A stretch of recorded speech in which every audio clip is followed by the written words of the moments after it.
Jack Welch, arguably the greatest CEO in the history of the world, who managed in General Electric for 25 years, he said there is no work-life balance. There are work-life challenges, and we make decisions and we live with them. Do you think Elon Musk has work-life balance? No. Do you think Steve Jobs, when he was alive, had work-life balance? No. Do you think Bill Gates? No. Henry Ford? No. Original Heineken? No. So if none of those people that created the wealth of the world had work-life balance, why do you think you're going to have it? Why? Because you deserve it? I don't think so. You deserve what you get in life by working hard. Notorious workaholic Elon Musk is so tied to his office that he's been known to sleep on the floor. I slept on the floor. Ford slept on the floor. Jobs slept on the floor. Gates slept on the floor. Success leaves clues, you weenies. I still work 50, 60 hours a week, and I haven't had to work in 35 years. Follow what you're passionate about, what you love. It's not work if you love what you're doing, okay? Most people, when I say they're living quiet lives of desperation, is because they're involved in a business or a job that they don't enjoy, they're not passionate about, okay? So if you found something that you're passionate about, then it doesn't matter if you work 3 hours a day or 13 hours a day, that's where you start. And most people aren't there. Most people have to find that. Clausewitz, the famous Prussian general, said, focus on the few, not the many. And the most common error that I see in reasonably successful businessmen and women are that they try to do too many things. And focus on the few, not the many. Warren Buffett and Bill Gates simultaneously said one word: focus.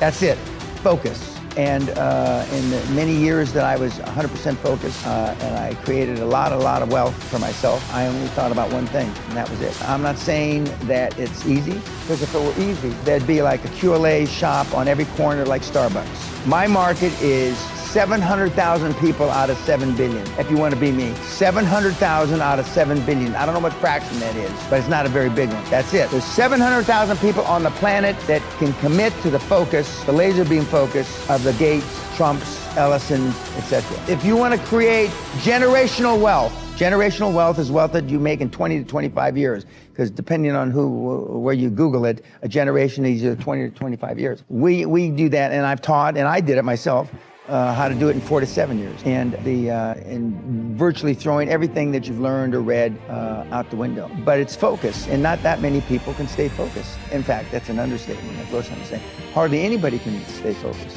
unless we build the right foundation. I mean, the house will be wobbly, and it'll be, we got to build the right foundation. And for the most part, most people in this room and most people listening on YouTube have to come to the realization, as sad as it is, that you have pissed, you have urinated heretofore up until this morning, your entire life down a hole. Very simple. That's it. If you want to create massive wealth. If you just want to be a happy, slappy housewife from Dundee, or a happy, slappy bimbo from Toronto, or a happy, slappy guy who goes to the Little League games in Mesa, Arizona, then that's okay. But if you want to create some money, and money's not everything. But if you don't think money can buy happiness, you don't know where to shop. You can get money and then go save the world. You can get money and save the forests in Brazil. You make money and go save global warming, which I don't believe in. You can, and save the kids in Biafra and all that shit. But without money, you can't save a thing. Don't you understand? Don't the idiots on YouTube understand that? We all know how to lose weight. We all know how to get physically fit. We all know how to build our businesses. I can go to the Yellow Pages today and pick out any business that's in this room, and I can find somebody that's beating your brains out. I don't care what you do. And as some of you have heard me say, but I'm going to say it again because it's important. For this example, again, we all have 100 IQ. For some of you, I'm giving you some. For some, I'm taking away some. We all know nobody can have 10 times our IQ. Well, then why the hell do people make 10 times more than we do, 1,000 times more than we do? Why? Because they think and dream bigger than we do. High performance people have high expectations, not average expectations. Prayer is great. Contemplation is great. But if you don't take action, all the rest is wasted. And what the kids today have trouble with, they connote reading a book to taking action. And I'm not saying you shouldn't read, because I've read the classics, I've read Shakespeare and all that stuff.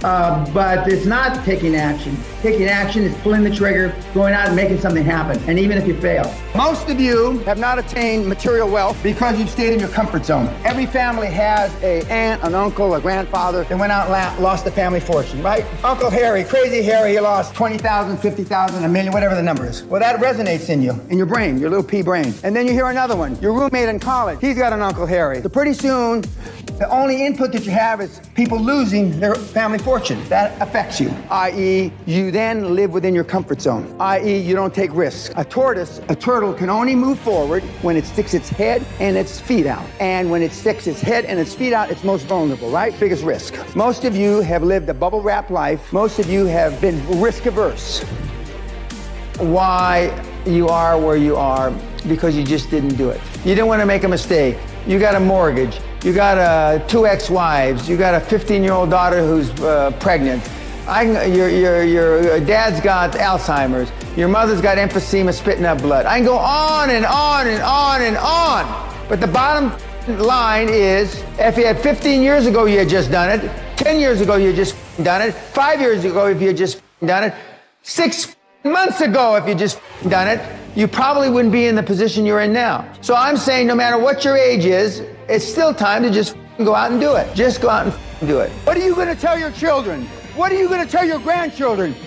20 years from now, Daddy, Grandpa, what were you doing during the greatest transformation of wealth in the history of the planet? Other than having your thumb up your ass. What are you going to tell them? Oh, I was thinking about it. I was spreadsheeting it. I am a world-class eulogy giver. And every single person I've buried, I normally go to see them, normally they ask me before they die. I go and I say, well, what do you want me to say? And they always say, oh, I'm sorry for it. I didn't take this risk. I didn't do this. I didn't do that. Not that I missed my son's wedding. Not that I missed my 3rd grandchild's birth. All that sloppy, soppy shit. It's the risk they didn't take. If you are not experiencing anxiety, if your problems are not replaced as soon as you solve one with a bigger one that's geometrically bigger, then you're not growing. I hate to hear people tell me my business is running smoothly, everything's great. Well, then he might as well, or she might as well blow their brains out, because they sure as hell aren't growing.